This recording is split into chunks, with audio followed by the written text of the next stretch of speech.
And in a five, four, three, two.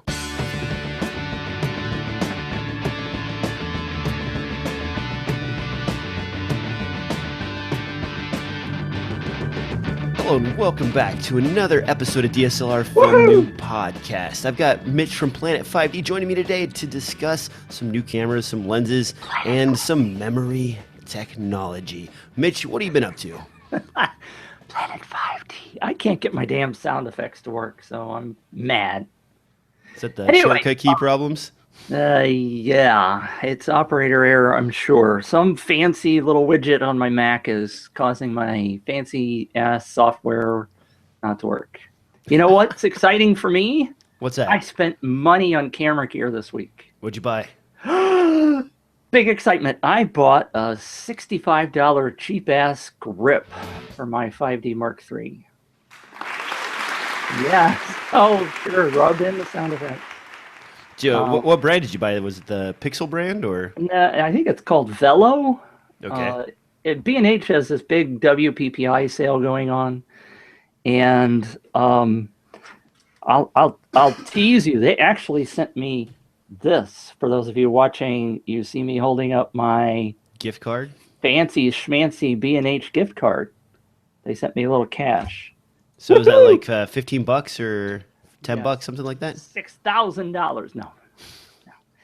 No. Anyway, and I ended up not buying it through B&H because, shocker, because I could get it on Amazon Prime for the same price and get next day or 2 day shipping as opposed to B&H, which wouldn't get it here till Monday. But anyway, I saw it in their flyer for all their WPPI stuff that they have on sale, and I was talking to a couple of people about, I actually had my hands on a 1DC, not a 1DC, a 1DX a couple of weeks ago, and it's the full body with the grip already embedded in it. Anyway, it just made me lust for a grip again, and I've never wanted to spend like the $250, $300 Canon once for a grip. And I did a tiny bit of research, and it looks like this one's fairly decent, although, it's like anything that's not a manufacturer's brand, you're risking some lack of quality, shall I say. But it got good ratings, and so I figured for $65, what the hell, I'll spend it.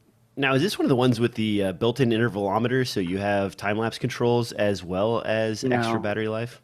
No. Oh, those are really nice to have if you like time-lapse. Yeah, sure. But no, I didn't. I just wanted to try it out, to be honest with you, just to have something different. Well, we're making announcements. I gave up my last 5D Mark III this week. Rest in peace, sir. So I've been watching the Canon 5D Mark III prices bounce up and down over the last 6 months, and they've dropped as low as $1,500 and all the way up to $2,100.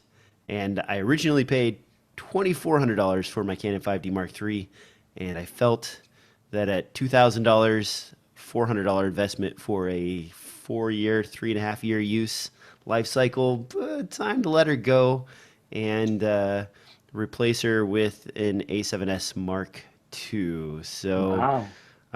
I do have one Canon body still left in my collection, the 6D, and I still shoot on that. I patiently await Canon's release of the 5D Mark IV, which could bring me back into the Canon camp. Knock on wood, but that's... You're a brave man. I mean, you got a lot of bodies sitting around. I mean, I have been shooting a lot with my 5D Mark III lately for stills. You remember they do still stills? And I saw you post that you were doing that, and I was like, oh man, that's probably a good thing to consider, because resale value on that sucker is going to plummet when they announce the next version. And I don't know whether I want the next version. I don't know. I haven't decided what to do, but it's certainly tempting to try to. I still have my 5D Mark II, so I could theoretically shoot and still get decent photos, right? Oh yeah. And actually, here, let me share this real quick so you guys can see this. This is the original price down here that I paid for my 5D Mark III, one of them anyway. And this particular one was slightly used, but it was before Magic Lantern came out with the RAW hack. So the price was plummeting and bouncing around the $2,400 range. And I did have the grip, the actual grip, Mitch. I think that's not even the fake one. But I will tell you, as far as the grip is concerned, getting back to that, is that shooting video with the grip can be a little problematic, especially if you're running Magic Lantern firmware on your camera body. There's been a few times where mine has aired out, giving me weird purple or green lines across the screen. And it turned out because the pins weren't pushing strong enough against the connector inside of the battery grip, it wasn't providing enough power, and the camera was brownouting on me while filming. So it's something to be aware of if you ever run into weird stuff filming. As far as the 5D Mark III body goes, I do have two projects coming up, two feature-length projects that were asking me to bring 100% 4K gear to the table. And the budget allowed me to charge them for a camera. Yoo-hoo! So yeah, I felt that this was the time to sell off my 5D Mark III, finish this project and the next project out with the Canon or the Sony A7S Mark II, and then see where Canon sits from there. I have not gotten rid of any of my Canon glass, which is a very substantial investment right now, but I'm considering moving further into the Sony camp if Canon in the next like 6 to 8 months doesn't kick out something in the $3,000 to $4,000 range that meets my needs and expectations. Hey, you know what's coming up? What's coming up? Were you done? Yes, I'm done. The sadness is out of me. NAB is in a month. Oh, man. You going to be there, Mitch? Yeah. Well, yeah, I'm going to be there. Hey, I'm going to be there, too. We should do lunch. Yeah, at one of those crappy ass little food stands they've got. Holy cow! Maybe we can meet at one of the exhibits that has the free beer starting at 4 with the the hand sandwiches. That would be great. One of the reasons I bring it up is the fact that I and you will be doing the NAB live blog again this year. Woohoo! Woo. For those of you who weren't following last year, the live blog is a whole bunch of people, like DJ and myself, out on the show floor, tweeting or basically texting, sort of taking photos, maybe even doing periscopes. Who knows? I don't know. Have you ever done a periscope, DJ? No, I'm not really into that ephemeral video stuff. So anyway, there will be lots of sites contributing. Last year we had about 20 reporters from the show floor. I'm working on getting a whole bunch more this year. We had over 120,000 people view the live blog last year. So it's much like the Apple events, where you go and people are live blogging and you get this continuous updates of data coming in from several different reporters. And so DJ will be hosting it on DSLRfilmnoob.com. Canon Rumors will be hosting it. Planet 5D will be hosting it. So you can find it in a bunch of different places. But go to DSLRfilmnoob.com for that NAB live blog. I will say it's really handy, guys. Even as a person that visits the event every year, I cannot see everything that I want to see in the time that I'm there. And it's great to have other people running around and looking for little nuggets of interesting stuff. And I mean, some of these booths, if you've ever been to NAB, are hidden clear in the back behind some other booth. You don't even know they're there. And it'll be some Chinese company or, whatever with like the weirdest, coolest thing that you wanted to see. But you didn't even find it because they could only afford to buy this tiny booth space hidden out, where no one even goes in hall, whatever, that it's way back in the back. And you get overwhelmed with so many things that you want to look at that you miss some of this stuff. So it's really great to have a stream like that from multiple people, everybody investigating all the cool stuff. And if you're out there listening and you are going to NAB and want to be involved in that as a show floor reporter, we're paying you a whopping $0. But if you consider the fact that if you tweet, I mean, everybody goes to the show, right? And they tweet and they post on Facebook and whatever. And they might have their tweet seen by the 5 friends that they have. But if you're on the NAB Live blog as a reporter, you're going to be in front of 100,000 people. So a little bit more visibility. And you're doing the same thing that you would normally do in your social media. So let's go. If you're interested, send me an email at planetmitch@me.com and we'll hook you up. Awesome. On that note, I think it is probably time for the news. Time for the news. the first thing up is this camera. And I say this camera because it's a camera you've probably seen before in various states. Canon has a lower level T without the eye, a round group of cameras, and this is the Canon T6 body. This camera was announced just recently. You'll notice the specs here are very similar to what I will reveal in a second, which is the Canon T2i from about 5 years ago. Yes, that's right, folks. We're getting an 18 megapixel sensor, the same APS-C sensor we've seen before, a Digic 4 processor, a 1080p video mode, wow, and up to 1200 or 12,800 ISO capabilities. There is one minor difference between these. It's a Digic 4 Plus processor, and it has Wi-Fi capability.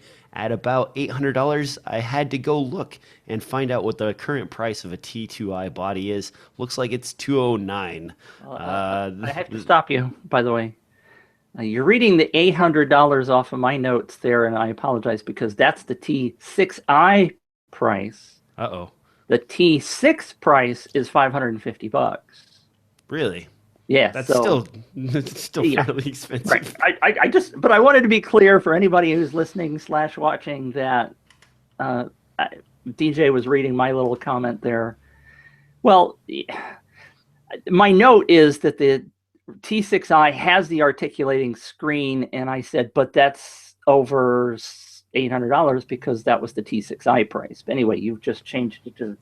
But anyway, so the T6i has a lot more great features, right? Like an articulating screen. I don't know what else it has. It's just, you got to remember, we're all of us who make video kind of stuff are probably going, so what? This is a consumer camera. It's aimed at consumers. It's not aimed at us everyday filmmaker kind of folks. So take that with a grain of salt. Well, the part I'm picking at here is actually the T4, I believe, was a reissue of Canon's T1i. That camera was pretty much identical to a camera they had released 4 or 5 years ago, and then they bring it out again under fanfare and fiction to let you know that you can now buy that old camera for a brand new price that is substantially higher than the previous model. And really, the feature set added to this is very minuscule. Yep. I still shoot with a T2i, and I'm holding that up right here for those of you who are listening. And this body is fine. If you are starting out, I would not say go for the T6 unless you need the Wi-Fi feature. And even if you need the Wi-Fi feature, you can get a Wi-Fi dongle for your T2i for in the price range of $40, $35, and get that feature too. I don't know. I mean, it's even for photographers. If you're a filmmaker, especially, the ability to add Magic Lantern to the T2i still makes it a very viable, excellent camera. The fact that it has the same sensor as this and the same capabilities means that for stills, you're still going to get good stills out of this, and the glass in front of it will really make a difference. I'm just kind of surprised that Canon veils these old cameras under new names and releases it. I wonder if they just have a plethora of 18 megapixel sensors laying around in piles in the Canon warehouse that they need to get rid of. It's interesting, and it's all about marketing, right? Trying to get in front of the people. Do they even still sell the T2i?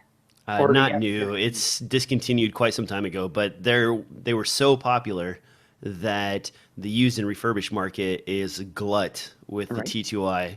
There's 25 or 30 of them available on Amazon right now. They're all over eBay, well sold, easy to find, easy to come by. But Canon is also still selling the T3i, aren't they? Are they? Is that 3i or T3. I swear they were last I looked. now I have to check. Because if you look down on Amazon for the longest time after they came out with the T4 and the T5 and even the T6, the T3i, and I wish they would never do this. Why do you do a T6 and a T6i? This is ridiculous naming. We go back to our naming complaints. And the T6i was announced, what, a year and a half ago, and now they just come out with the T6. It's like, okay.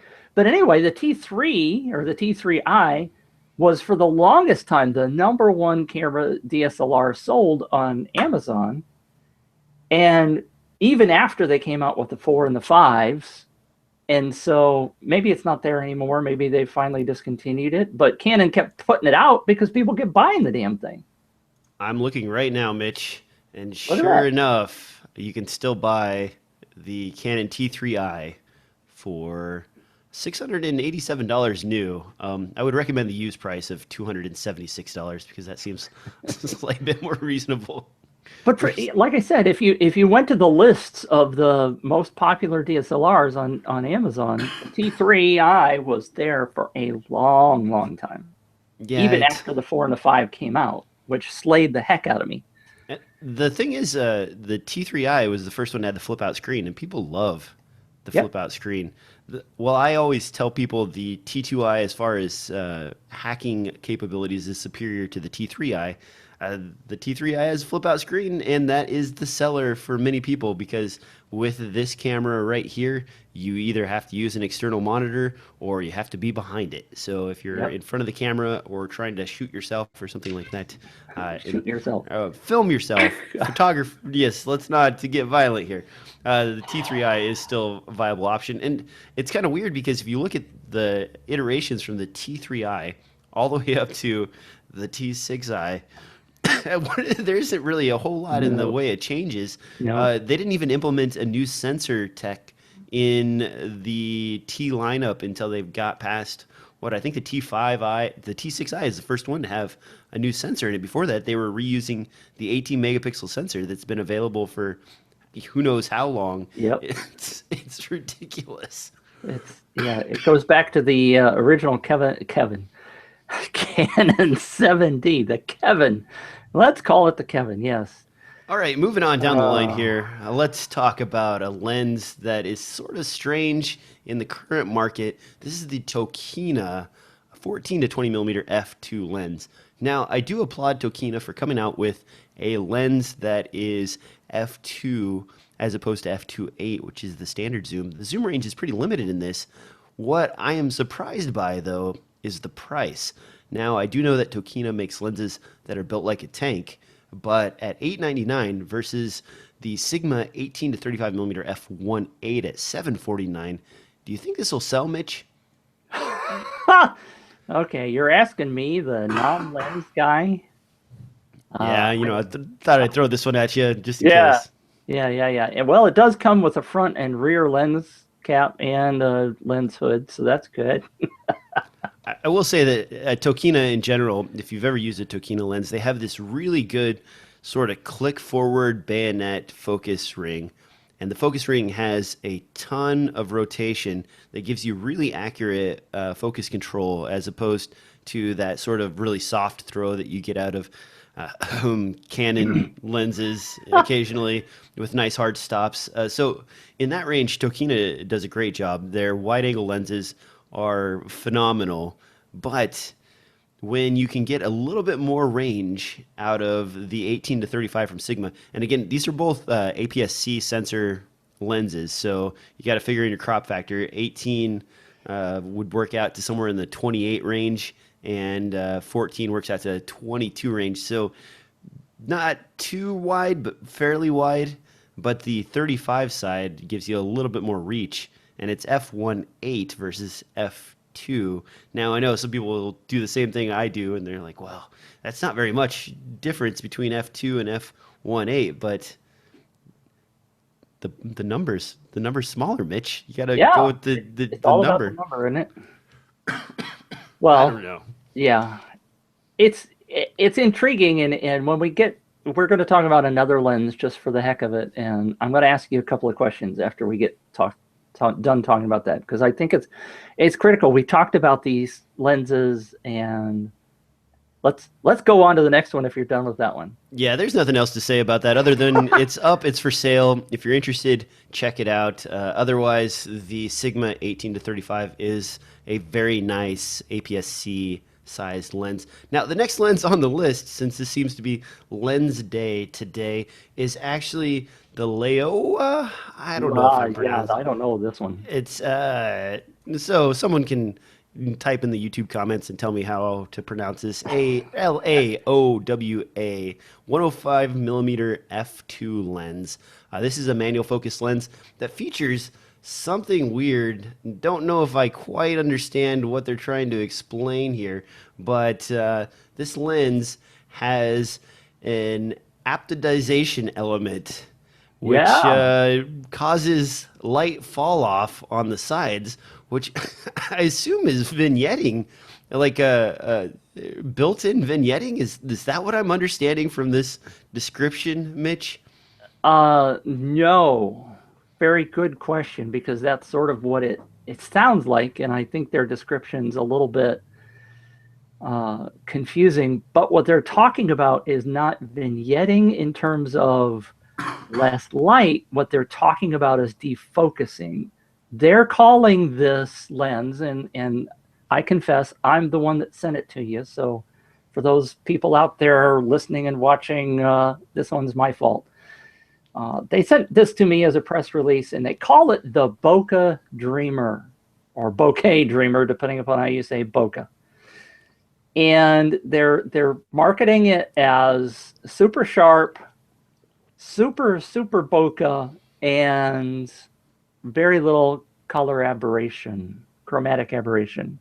So it's like hitting the trifecta of the different buzzwords, right?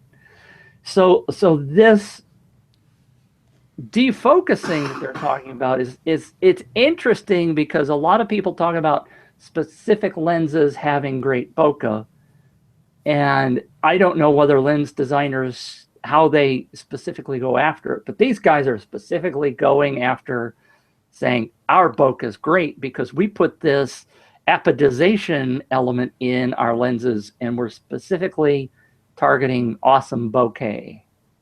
Well, So that's what made it fascinating. I can tell you what makes a good bokeh for myself, and I say bokeh. You can say That's bokeh, fine. but when you say bokeh, it feels like I'm holding up a thing of flowers, and generally confuses people.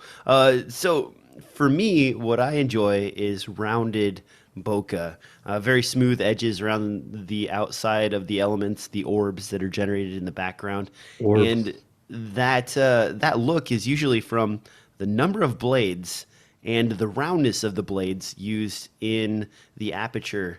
So if you think about the square bokeh that you see, that's maybe 5 to 8 blades that they're using, and they're very well squared off, which gives you sort of a stop sign hexagonal looking bokeh.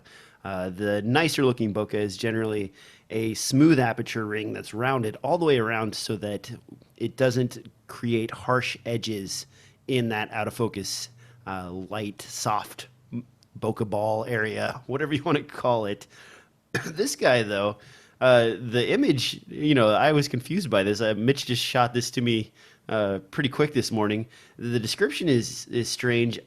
Do you know what they're doing exactly to achieve this so-called perfect bokeh? What does this element do exactly that makes it produce better bokeh? Is it soft focus around the aperture rings? Is something of that nature? DJ, I don't have a clue. What you see is what you get in terms of this. Now, you did say it was manual focus. I believe it is. Is that incorrect? I don't know, because the press release doesn't say anything about that. It says it's a trans focus lens, whatever the hell that means. and they are shipping EF and Nikon and Sony different mounts, but they don't specify whether it's autofocus or not, which is a good question. I have been trying to get them to send me one for evaluation just because I'm curious to see how well it works or doesn't work. But the only thing they really talk about is, and they confuse me, to be frank, because if you read the thing, it says they have a stepless 14 blade perfectly circular aperture in conjunction with the apodization, if we're saying that right, gives the lens the ability to produce smooth and pleasing bokeh or bokeh. But then they say a few sentences later, the 8-bladed aperture is, and I'm like, wait a minute, you just said it was 14 blade. Yep. So I'm confused by their press release. I'll be quite frank with you. So I don't know how it works or anything else. And I don't know if it's autofocus or manual focus because they didn't tell in the press release. It's but I got thought to be manual focus. Look at the size of the lens. I mean, there's no way they can fit a focus motor in there. And if you look at the markings on the lens, they've really gone out of their way to give you distance and depth measurements, as well as a really long throw, it appears, noted by the length of the distance indicators all the way around. Yeah. So I would say I would bet you a substantial margin that this is a manual focus lens. Yeah. Well, it's $6.99. Pre-order starts today, and there's free shipping. You can look that up. But so it was curious to me. I'm curious to see if they actually will send me one for review, just for the hell of it.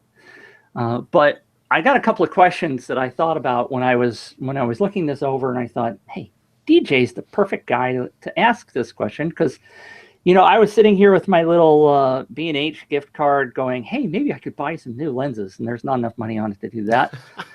And I thought to myself, well, there are so many lenses out there, and here comes these new ones like the Tokina we just talked about and this Venus Optics thing. And I'm like, what do you look at to evaluate a new lens? I mean, there are some pictures and they look kind of nice, but what do you do, DJ, in order to decide what lens is going to be your next purchase? Well, ironically, the specs are the last thing you look at. The first thing you got to look at when you're buying a lens is your budget, because man, glass can get expensive fast. And because there are so many options out there, you have to determine what you can spend first to determine what kind of lens class and bracket you can make it into. A lot of people immediately yearn for the L series lenses with the red stripe, but if your budget is tight, you can get a lot more value out of some of the other brand lenses that are available, or some of the lower level lenses that are available from Canon. Generally, I do not like the 50-1.8, which is super plasticky, and a lot of people give me gruff about that, but the reason is the back element that attaches to your camera is made out of plastic, and I don't like things that are made out of plastic. So I guess for me, the number one thing is how much money do you have, and I want metal connected to metal when it goes on my camera. After that, do you want to shoot primes? Do you want to shoot zooms? You know, and if you have all the monies, the $2,000 zooms from Canon, go for it, man. Spend as much as you can. If you don't, there's some great value options from Tamron.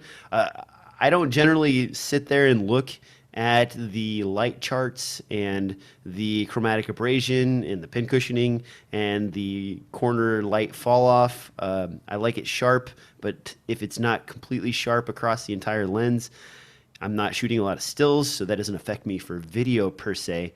Now, when you start rolling into 4K video, that is a little bit more predominant, but at 1080p, especially with Canon cameras, because of the pixel bending that happens with the sensor, a lot of that ultra sharpness in expensive lenses is sort of a waste in video mode. Yeah. I don't want to tell people it's a complete waste because it is somewhat noticeable, but not so much so to ruin a shot. That's such a broad question, Mitch, that I could just go on all day. But it is. And I think instead of saying what I would pick, I would say, Here's a good budget list. Look at Sigma lenses, because if you want a set of primes, Sigma has done a great job with the 24-1.4, the 35-1.4, and the 50-1.4. The 85-1.4, they haven't turned that into an art series lens yet, but once they do, they will cover a very good range of prime lenses, and those are all priced in the $650 to $750 range, roughly half the price of Canon's glass. All have phenomenal image quality, very good sharpness. Bokeh is not quite as good and is, I don't want to say luscious, but that's the word that comes to mind, as some of my Canon L series glass. But they make up for that with better performance in the chromatic aberration market. Definitely the 35-1.4 beats the original 35-1.4 from Canon. That is not to be said for the 35-1.4 Mark II, but still, for those prices, I mean, I think Sigma's offering up a ton of value in the prime department. Mitch, what do you got on that? Well, so my next question is, I mean, we talk a lot about lenses, and you just said that you don't pay attention to specs, but yet I know a lot of the specs. you do. You know a lot of the specs, which is awesome, which is why we love to talk about them. But as a consumer, you know, if you were advising somebody who's, let's just say they've got $1,000, right? Just to throw a number at it, and they're thinking about buying a new lens. Do you tell them to look at samples? Do you tell them to go to their local camera shop and try a couple out, you know, in the store? How does one narrow things down? And one of the things that bothered me a lot when I was just fooling around looking at lenses is you have to start paying attention to things like what sensor is it designed for, because some lenses are specifically designed for APS-C sensors. Do you just say screw that and just buy lenses that are designed for full frame in case you eventually buy a full frame? Or, you know, how do you, I'm asking several questions at once. Oh, no problem. Let's start with the first one, evaluating your lenses. Flickr is a great resource. You can search by camera and by lens in order to determine what the image was shot on with the metadata that's available. And you can go through, if you're shooting stills especially, that is a great resource to go through and take a look at what other people are doing with that. Now, the other thing to consider if you're shooting with just shooting stills and not video is that a lot of the issues in lenses, especially Canon lenses, can be corrected very easily in Lightroom. While it's not a perfect correction, those things aren't nearly as big of a problem as they used to be, because they have lens profiles that account for purple fringing and some of the other issues and light fall off that you run into. So you can correct for some of that.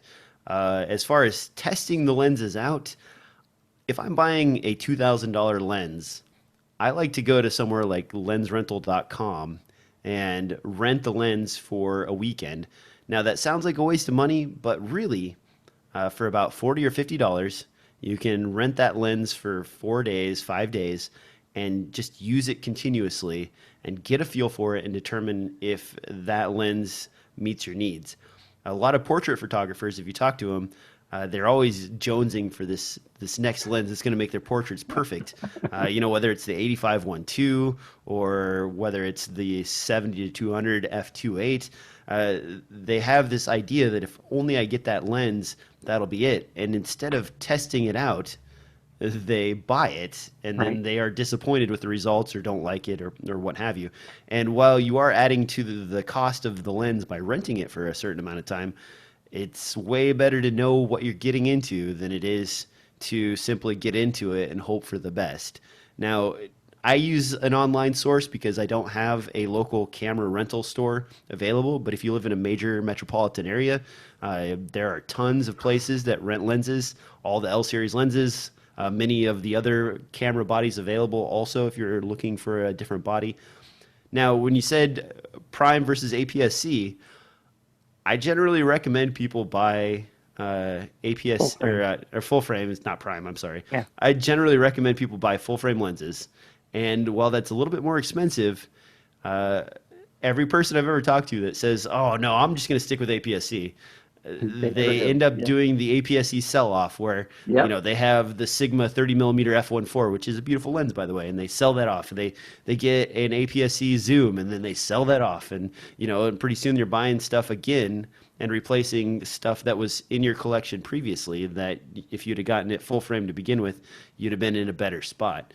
Now, that's going to be a little bit more expensive, but if this is a hobby or a trade that you're going to pick up and do for a long time, lenses are the best investment versus bodies. So getting something that gives you a little bit of breathing room to move up to, say, a 6D body or a 5D Mark III or Mark II body, or anytime you want to upgrade your body, you will have a lens lineup that's compatible.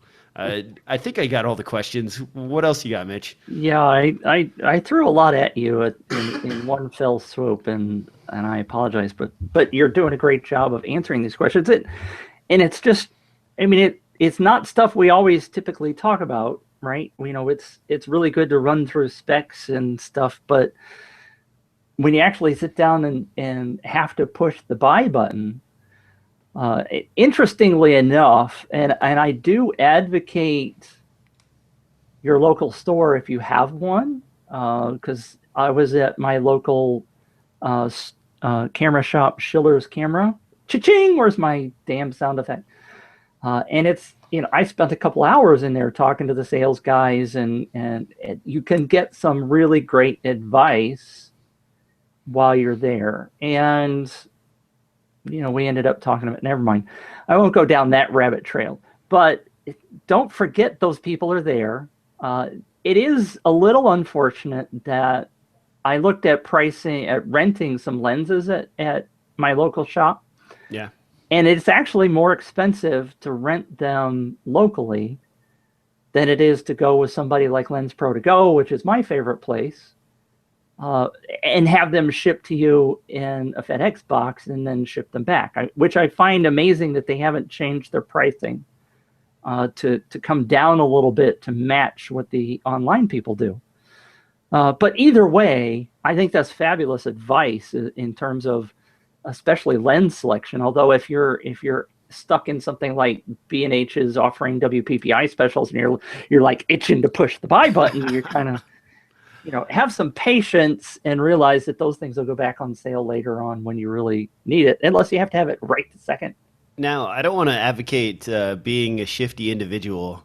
No, but no. I wasn't trying to say that. Oh, no, but one other thing I've seen newer camera buyers do, and it kind of makes me grumpy a little bit, but it's also like, well, I guess you're being very frugal, is they'll go on to Amazon or eBay, because eBay's recently gotten very good about a return policy, and they will buy a lens from Amazon, play with it for like 15 or 20 days, and then say, this doesn't work right on my camera. And because it's such a vague, it doesn't work right on my camera, Amazon just accepts it back into the warehouse. And well, I can't advocate that because it hurts everybody, and it Right. eats into the cost of lenses for the vast majority of us. I've seen it done. Yeah. I've seen it done. So Well, there are ways, I guess.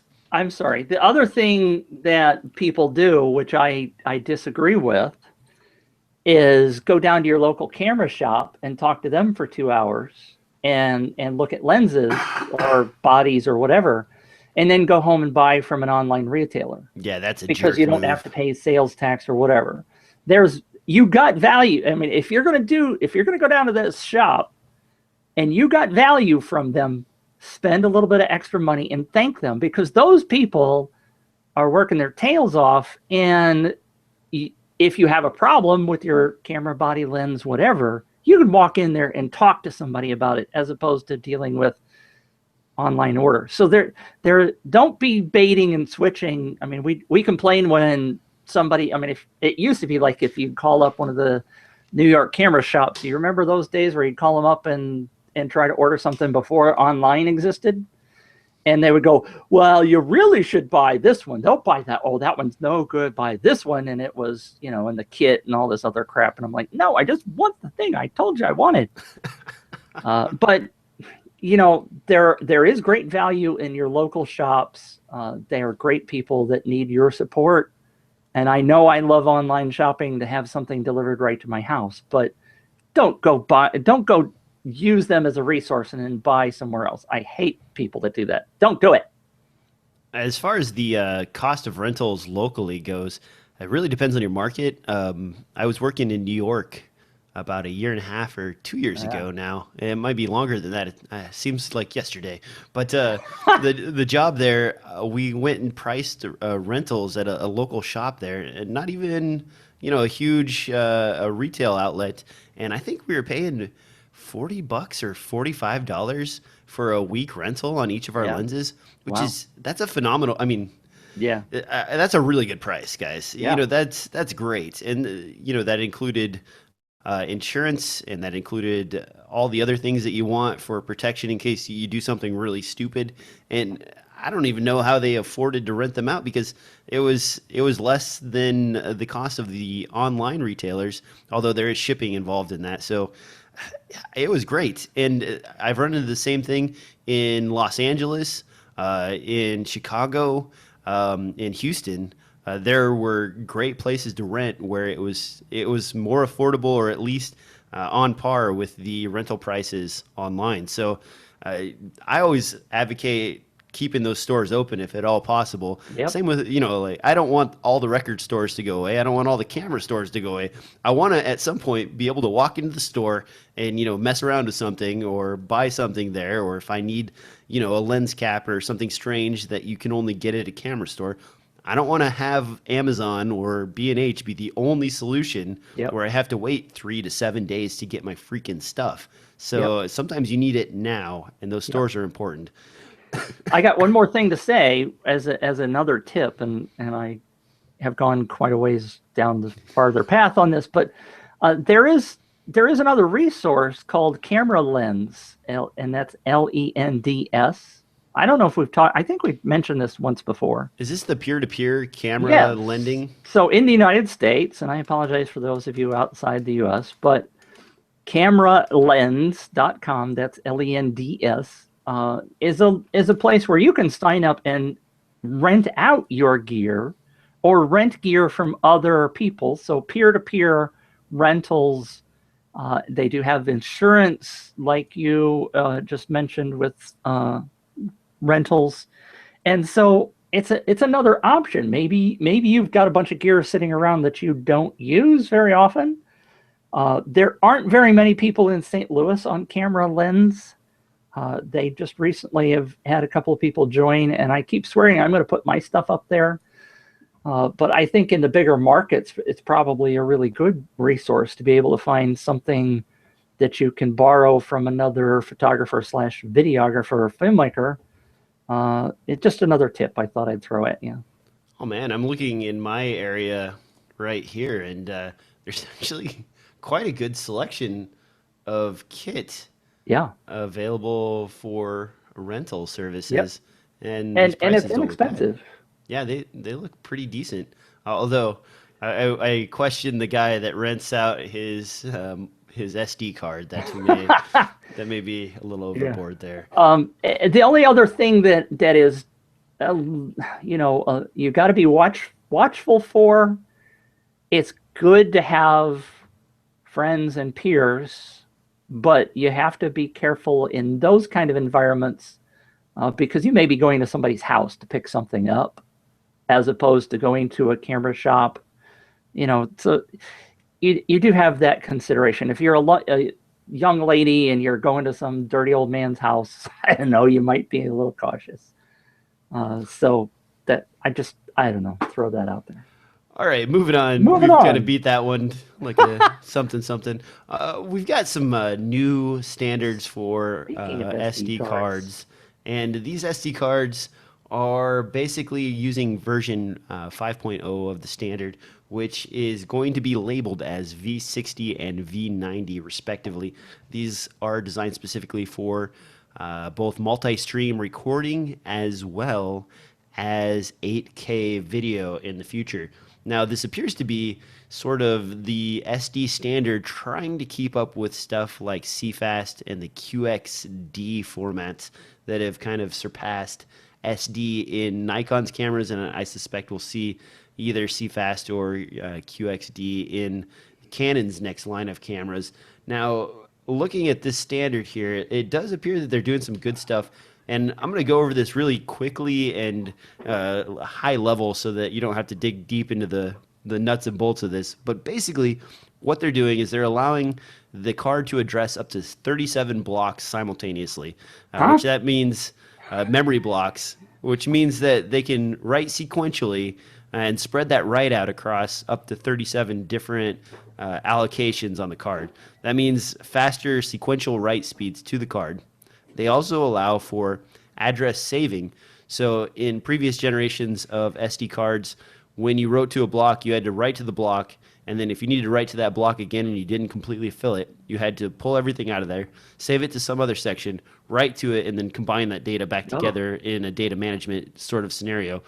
With this particular model, they save the address for the last portion of the written block in the table index for the cards so that they can continue writing where they left off on each of those block sections. The other thing they're allowing for is a multi-addressing for opening, closing file writes simultaneously. Up to 8 addresses can be done at the same time, which means now you can write up to 8 streams continuously to your SD card with this newer standard. Write speeds are expected to be in the 90 to 250 small m, small b speeds. So keep that in mind. These cards. You poor guy. I know, I'm dying here. I apologize for everybody listening to me. I've had bronchitis for about 3 weeks now. But the thing is, it feels like the standards and boards for the SD IEEE group is trying to bring this into the modern age, and the SD technology has kind of fallen by the wayside because they haven't kept up with the data requirements that people are wanting for newer cameras, and now they're adding those features. Do you think we're going to see SD cards continue to be used in higher end cameras in the future, or do you think it's just going to fall by the wayside in another lost format in the future? I have a couple of thoughts. Shocking, I know. I hate SD cards. Hate them with passion. We talked about that a couple of weeks ago, I think. They're too damn small. I don't know. Interestingly enough, I don't suspect, you mentioned Canon going with the QXD. I don't think that's ever going to happen because QXD is a Sony format, a Sony proprietary format. And they ain't going there because, I mean, primarily you can't get a card that's a QXD card from any other vendor. It's a Sony proprietary deal. I know Canon is liking CFast for, the more professional bodies. The 1DX Mark II has a normal CF card and a CFast card slot. Thank goodness they didn't go with SD cards in those bodies. I mean, if it were me, if I'm a professional and I am expecting to use my professional body, I am not trusting SD cards for all the money in the world. I just don't like them. They're too fragile. And so Canon, at least to answer your question, is specifically avoiding, I think, QXD because it's a Sony thing. Yeah, and that's a good point, Mitch. Actually, CFast is in the 1DX. You're absolutely right, and I didn't actually even think about the format wars. One provider makes it a little bit iffy, and Sony's tried to do that in the past with the weird Sony proprietary long memory sticks and so on. Betacam. Yeah, the thing is about CFast though. Interestingly, CF cards used to be PATA standard, so they were writing in parallel, but they were limited by like 144, 160 meg a second write speeds because of PATA standards. And when they went to CFast, basically all they did was implement SATA serial writing capabilities into the CFast format and allow for sequential writes as opposed to parallel writes. And because the clock speed is substantially faster, they're capable of writing quite a bit faster to the card itself. It's kind of weird that that card format has followed the progression of computer hard drives over the years. So how does this new SD format compare to something like CFast in terms of speeds? So in terms of speeds, it's going to be substantially slower than the CFast format as far as writing to the card goes. You're limited because the cards are so small with SD cards, and I'm holding up 128 gig. Unlike Mitch, I still have a crap load of these that I write on all the time. It's not going to be as fast. The capabilities are probably going to be capped out at around the 200 to 3, or well, I'd say probably closer to 400 range, where the theoretical speeds for SATA, they reach into the gig range. Right. Now, will you ever actually see that in the card itself? Probably not. It's possible. I shouldn't say probably not, but it's unlikely that in the near term, one will be substantially faster than the other. They'll probably be neck and neck, but on paper, CFast is capable of writing way faster than even this newest format. Now, they could come out with another version of the SD standard that allows for even faster writing. That's possible, but in this current format, probably not. Yeah, cool. Thank you. Yeah, super exciting SD cards.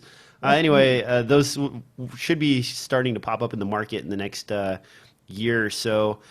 Useful applications include time-lapse sort of options, as well as video recording simultaneously for that multi-stream mode. And if you're recording, I don't know, say 4 HD streams simultaneously onto an SD card, that would also be nice. Now, the next thing up here, and Mitch actually threw this at me first thing this morning, is the new DJI Phantom 4. And interestingly, they will be selling this directly from their site as opposed to peppering it about other But only sales. for the first 2 months. Only for the first 2 months. Now, Yes, after Mitch that it won't be available. Yeah. actually knows way more about this particular release than I do. And I was actually complaining this morning that I get hit with so many drone stories these days that it kind of drones on and on, Oh, and boy. I stopped paying attention. I got that pun in. So, Mitch, tell us about the Phantom 4. This has some new technology that's pretty interesting. Well, you know, and as we talked in the pre-show, which is the most insanely cool part of the show that nobody ever gets to see. It's intriguing, and we have to see it in actual use to know whether it's really working well. But they've got what they're calling basically quote unquote vision for the DJI Phantom 4. It's $1,400, and if you watch the promo videos, it looks pretty amazing in the fact that they're using sonar tracking of objects. Now, you know, you remember the Lily that we talked about, the throw. Still never got that, and I actually put good money down on that darn thing. I mean, the way those work, and there's several of them on the market, and I actually have seen one, and I've marked it. It's a wristwatch. It goes on your wrist, and you unfold it and you throw it. And anyway, that's a whole nother side topic. But the Lily, for example, in order to get it to follow you, you have to have a tracker unit on your body, right? Or on the person you're tracking, or put it on your dog or whatever. Now, the way they claim this DJI thing works is with the controller, you use your finger on the touch screen and you specify the object. You click on the tap on the object that you want the Phantom 4 to follow, and it will follow that person automatically. Now, you know, we got to see how well that works. But the other side of that that's intriguing is that they theoretically have improved the sonar capabilities so that it won't run into walls and trees and big rocks or mountains or other things. And the videos are very impressive. you know, how promo videos are. They always look good. Because, you know, you say you fly and you've got a 5-mile kilometer range on this for 28 minutes. So say you fly it 2 miles away, you obviously can't see everything that's between you and it anymore. And you say, push the button and say, all right, come back to me. And there's a forest in the middle. And theoretically, it can figure out how to avoid all those trees and not go crashing to the ground on its way back to you. Again, whether or not those things work as advertised, we have yet to see, but they certainly make it look sexy. Sonar is one of those things that's useful for flat surface reflective tracking, but when you have a surface of multiple depths and easily absorbent of reflective waves, I could see you crashing into a tree pretty easily with this, as opposed to, you know, smacking into a building. I would guess building avoidance would be positive. Now, you mentioned the Lily here, and because I put down good money and will probably never see this item, I do receive updates, emails from them letting me know that they are still attempting to work on the project. Here is the latest update from the Lily. This is out of my inbox here, and they have basically the watch done. That's about it. They're excited to tell you that they have finished designing said watch. So good job there, guys. Woo-hoo! On that one. Have they given you any kind of an estimate on shipping the Lily itself? No, it's been pushed back a couple times. I'm guessing maybe if I'm really lucky, sometime next year it might show up, at which point it will probably be irrelevant to that market. Yeah. So just like a Kickstarter, this is one of those projects that can sometimes be disappointing. Yeah. As far as drones go in general, I find myself now when I need a aerial shot, I just hire somebody. I tried messing around with it and flying my own, and I'm dangerous. I don't feel comfortable piloting something with sharp blades that is a Jinsu knife in the air. So I would rather have someone of a little bit higher skill set who practices flying that particular type of device on a regular basis, especially if you're lifting a large camera.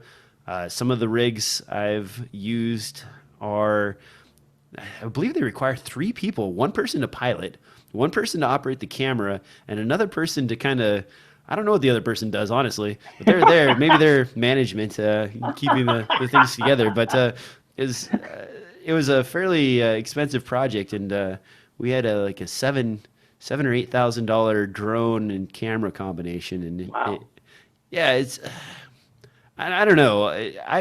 I'm scared to run something like that, especially if it runs on gasoline as opposed to batteries. That's getting into that danger zone that I just do not want to occupy. Yep. But also, I've seen so many amateur and non-amateur drone pilots either crash, drop it out of the sky, or land in a lake, their drones over the last couple of years, and all of those make me fearful of flying something that is several $1,000s into the air. Now, on the other side, if you are in the drone market, especially out here in Portland, you can find used DJI 2 and 1 Phantoms for $200 or $300. So I don't know what's going on with the market. Maybe because they come out with new ones so fast, they are not holding their value at all. And there are a lot of those out there for the picking. If you want to get started today, I would recommend a flight simulator if you're going to start flying a drone. Using the flight simulator will get you at least safe enough to operate the controls in a proper manner, and make sure that maybe if you can fly it around in a park or somewhere safe away from people for the first couple of rounds before you venture off to fly over someone's house for real estate videos or something like that, because also carry insurance. Amen to that. and do whatever registrations are appropriate and buy a whole bunch of training. That's the one reason. I mean, it looks really cool to be able to say, oh, I want to fly over my neighborhood and see what it looks like from the air, right? Or I want to maybe have a cool shot for my next feature film that I'm doing, which I'm not. But realistically, the expense of buying that thing and learning how to do it properly far outweighs to me like you say, if I'm going to do it for one or two scenes in a short or a movie, just hire somebody who knows what the hell they're doing, as opposed to buying that and doing it all myself. It's crazy. I mean, and that's potentially why there's so many of the DJI 1s and 2s and 3s on the market, is because people buy them and think they're going to use them a lot, and then they went, oh, well. Well, and another pro tip, actually, a lot of places in your area, in cities, if you live in a city, have clubs that do RC copters and that sort of thing. And there's usually a couple of people in there that have quadcopters that are more than willing for a very reasonable fee to fly for you for half a day. And some of them, I was shooting in, I think it was Austin, but we went to the local club there, and they were like, "Oh, you're making a movie? I would love to come out and get involved in that." And so, free gratis, they came out and filmed a couple of aerial shots for us, and it didn't cost a dime. We did, of course, take them out to dinner and give them free copies of the flick and stuff. But I mean, that's the sort of thing that's out there. People are just really excited to go do something with their drones. And when they purchase these, it's the same thing with aspiring filmmakers who buy a camera and then never film anything. They have this camera and they're sitting there waiting to film the next project, but they never put their own project together, and they never really hook up with anybody that has something going on. So then the camera maybe films 2 or 3 things and becomes a paperweight around the house. And I suspect drones fall into that same category for many of us. I'm sure that's true. I know a couple of people that have purchased them and then put them on the eBay market. Speaking of eBay, the fees on eBay are phenomenal. So if you are planning to sell your 5D Mark III, for example, look at Craigslist. I was able to get basic eBay prices out of my item without anybody bringing me a fictitious money order or a PayPal scam on Craigslist fairly fast and efficiently. And the eBay fees now for a $2,000 item are somewhere in the range of like $300. Are you kidding? Yeah, it's out of control. I don't know what's going on with eBay, but they really take a big fat chunk out of you. And it's not just eBay. So, I mean, the total chunk is from all of the services provided, but there's the listing fee, there's the final value fee, and then when you receive the payment via PayPal, they take their chunk out of it. And by the time you're done with all those little sections, you eat up several $100s in value out of your item. And with Craigslist being so prevalent in many markets, if you can move your items to someone that wants them in that area, that would be my recommendation for a little bit of savings on your resale. That's a dadgum good tip, and I didn't realize it had gotten that high. I'm very familiar with PayPal because all of my sponsors pay me through PayPal. And the fees, I'm like, oh my God, isn't there some way that we could get around this 2.5–3% fee on every frickin' transaction? The other thing to think about if you're selling any of your gear is actually Amazon, surprisingly. Really? Amazon's used market is very well moderated and a thriving sort of method for selling your stuff. Prices generally are close, if not identical, to what you get out of eBay. People can describe their items and the quality of the items, and there's a feedback and a rating system for sellers.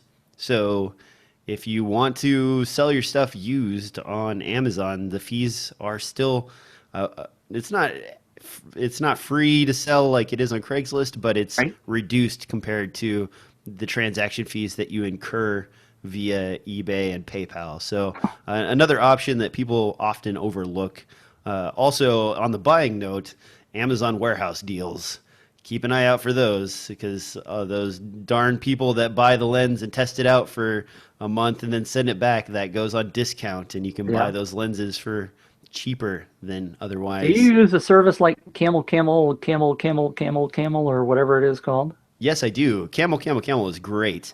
If you're not familiar Where with did that, they come up with that name? I think it's to describe the ups and downs of the market. Oh. So as the camel has humps, that would be the Right. top of the Right. price and the Good, bottom of the good. price. Right.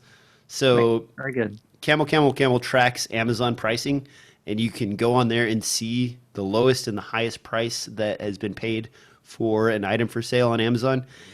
And if you're not familiar with this, Amazon tracks you and changes prices according to what you look at, how you look at it, and what demographic they think you are in. So the prices are not generally fixed. And if you use Camel and track those prices, you can often get a very good deal on things that would otherwise be more expensive. Great example is that System 10 wireless unit I was posting about, I Right. believe last week or the week before. When I bought it, it was $240, maybe $235, and now it is back up to $350. So that is $100 price swing.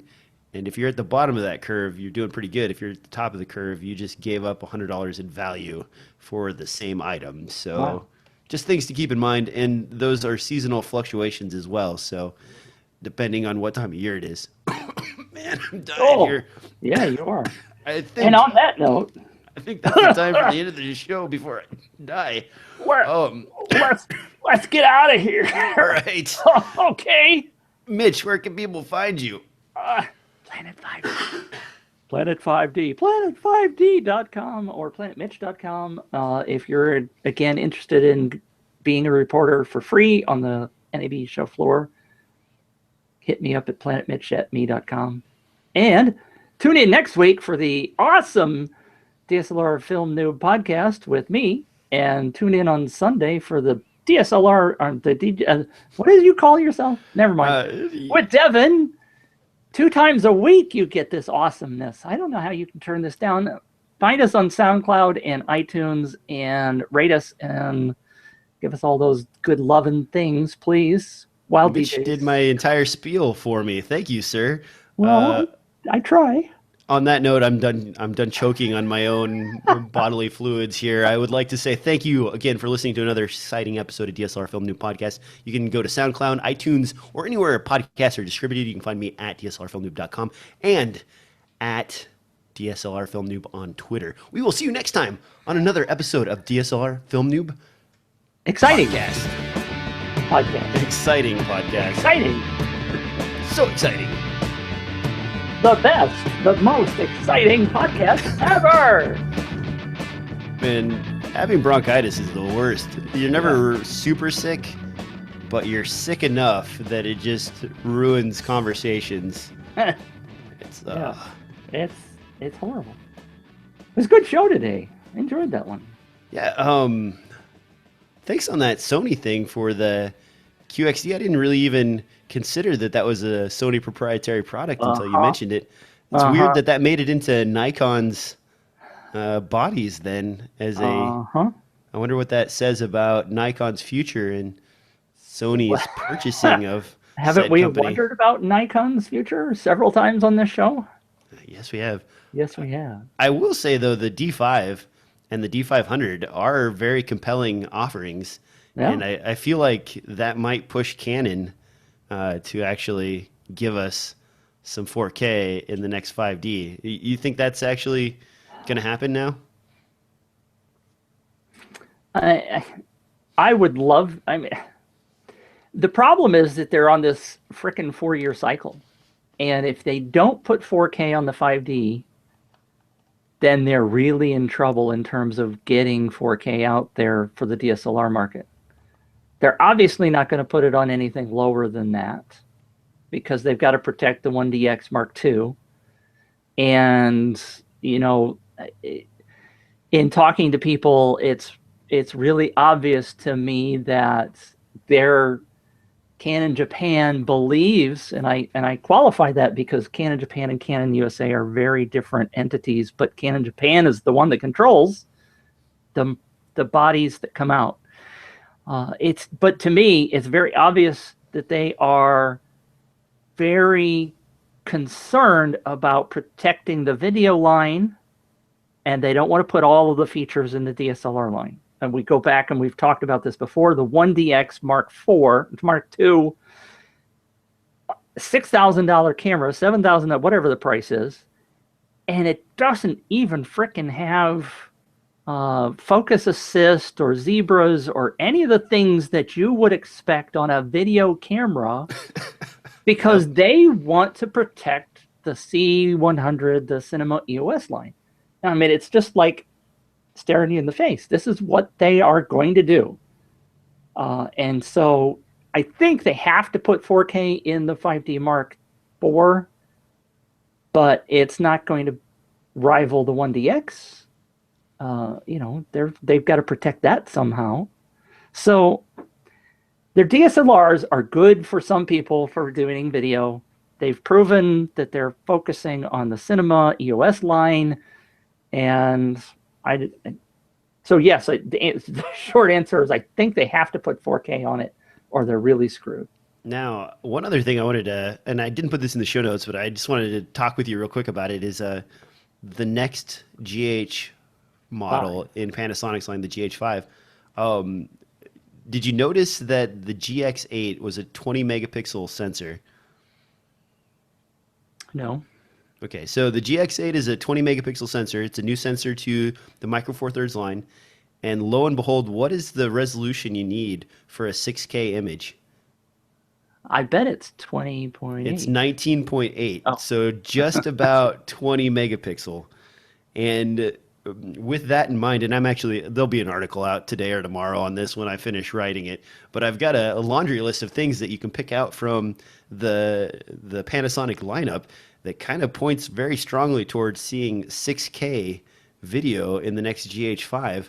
And that brings the Panasonic line that much further ahead of everybody else that is releasing cameras on the market. And it's really refreshing to have that sort of, I don't know, actually, you know, technology increase in our camera bodies as opposed to staying stagnant like the T6. I mean, oh my God.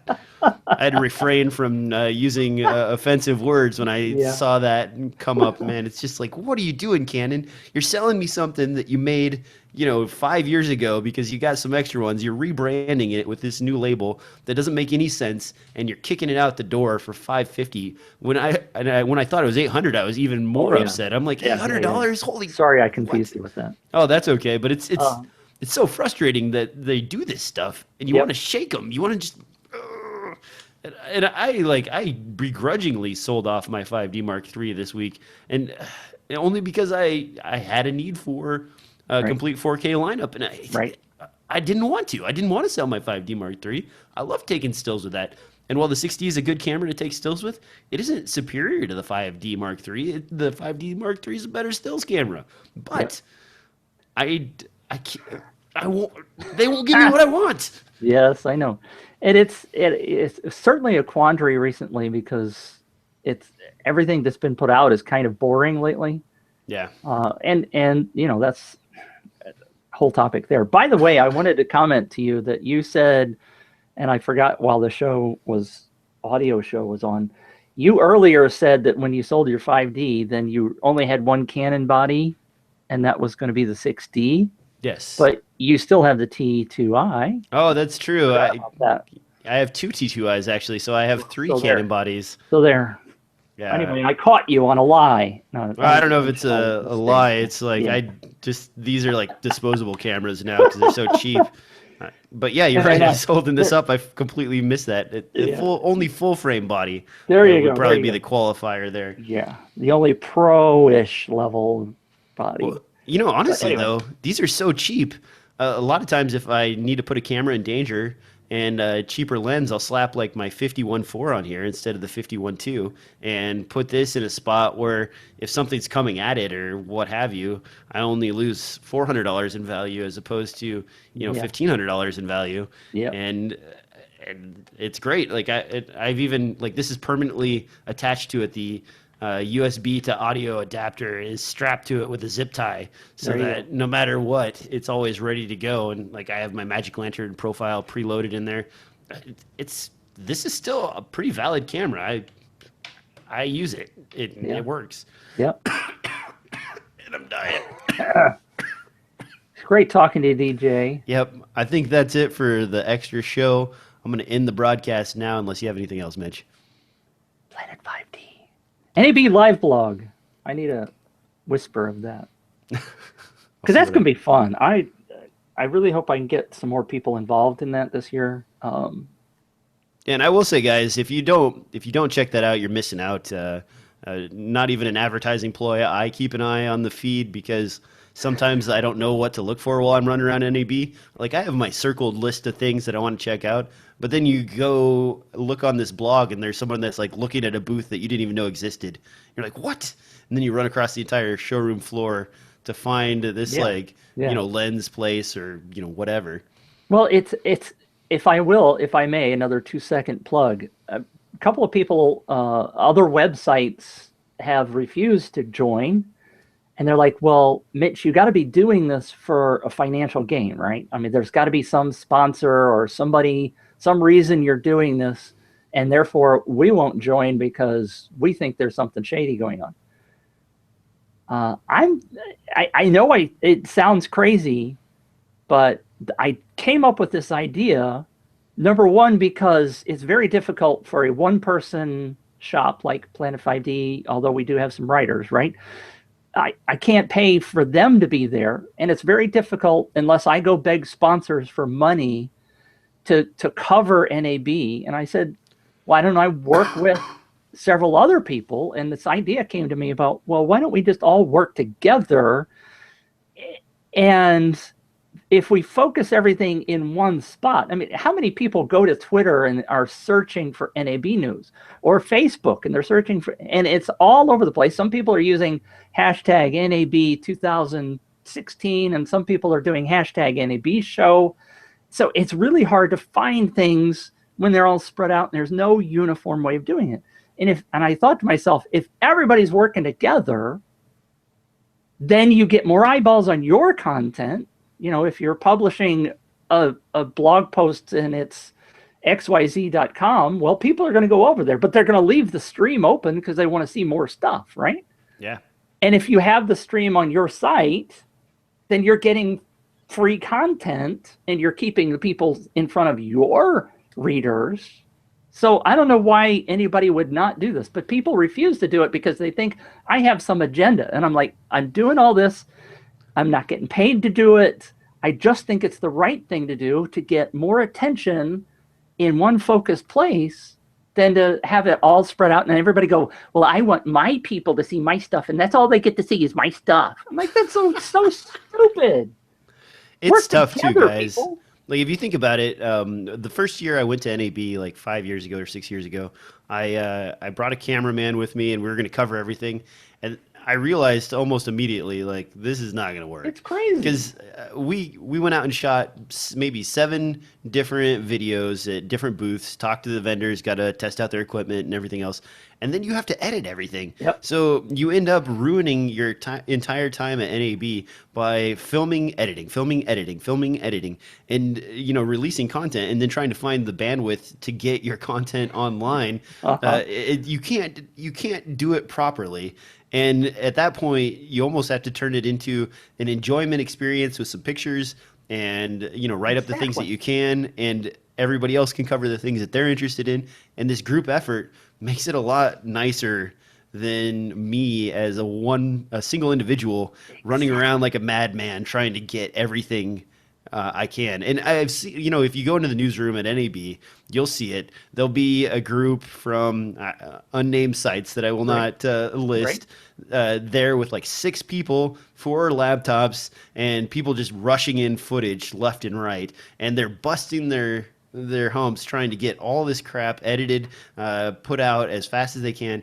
And instead of NAB being like a fun kind of see what's new experience, it ends up being an awful, horrible newsroom experience job sort of thing that is not good. So yeah, there are some teams that have a hotel room reserved, and they've got 2 or 3 people in the hotel room who never get to go to the show floor. They spend the whole show in a freaking hotel room and maybe they get out on Wednesday or Thursday to go actually see some stuff. And I'm like, this is a horrible way of doing it. Horrible. Yeah, So no. yeah. For you guys, I am paying for Devin's way to come to NAB this year, so he's getting a free flight out of me and so on off of the site. But Where's mine? I'll try and work something out with you, Mitch. No. But the thing is, it's not a profitable endeavor. It's simply that we'd like to cover some of the stuff, blog about some of the stuff, write about some of the stuff, see some of the stuff, and maybe even have a roundtable. But I don't want to turn NAB into work. I want to be able to go there, and because I like gear. You like gear. We all like equipment. We're all interested in the latest and greatest camera kit and lenses and so on. I want to go there and mess around with it. Yep. And while messing around with it makes great content, if you are making the content, you don't have the proper time to mess around with the kit. So you choose the things you love, you do some stuff with that, and the rest of it, you just go play around with all the kit that's available. And high five, DJ. High five. Oh, high five. All right. That's enough ranting about NAB. Yeah. We're going to end the live broadcast now. Bye. I'm a bachelor this weekend. My wife is out of town, so I'm going to get into some trouble. Oh, good golly. And by that, I mean I'm going to take some NyQuil and probably sleep on the couch this afternoon. With the dog. Have a nice day, DJ. All right. Take care, guys. Bye.